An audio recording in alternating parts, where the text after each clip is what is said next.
Tezuka's Under the Air shows his vast imagination. Under the Air is a collection of short works for the prolific Osamu Tezuka, known as the God of Manga, originally published in the 1960s and 1970s. It is afterward Tezuka wrote that these short stories were jumbled together, but the publisher calls them eclectic. This is partially due because the story ranged from science fiction to historical to supernatural, but some constant Tezuka teens weave their ways in. The cruelty humanity is shown. Things are usually not what they first appear to be, and there are many appropriately ironic endings.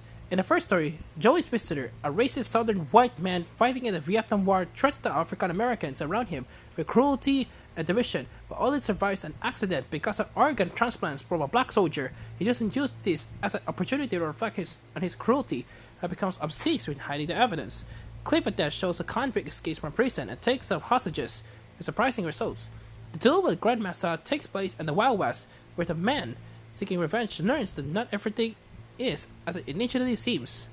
Cape Oroko has Tezuka himself visiting the island Kishu and discovering that chemicals are being put into the water, but it starts are looking like a story about conservation and respecting nature, and it is. The ending is beyond this world. The Voice of Night has a wealthy young man pretend to be homeless and fall in love, but the woman he falls in love with doesn't know who he really is. In the whole, a criminal saves a man's life. He doesn't like all the attention he gets to it. With Chameleon, a man who will feign loyalties to get himself ahead in life becomes involved in experimental drugs that are supposed to make people and animals smarter.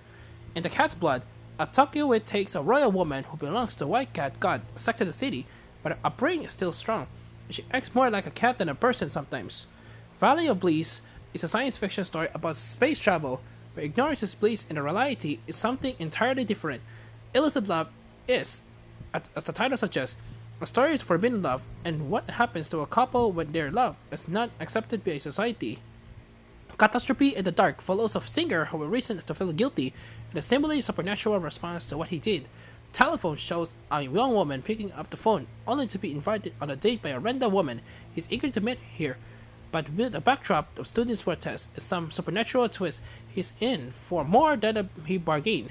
Ravana is another story with Tezuka as the main character and is even more out of this world than Cape Oroko.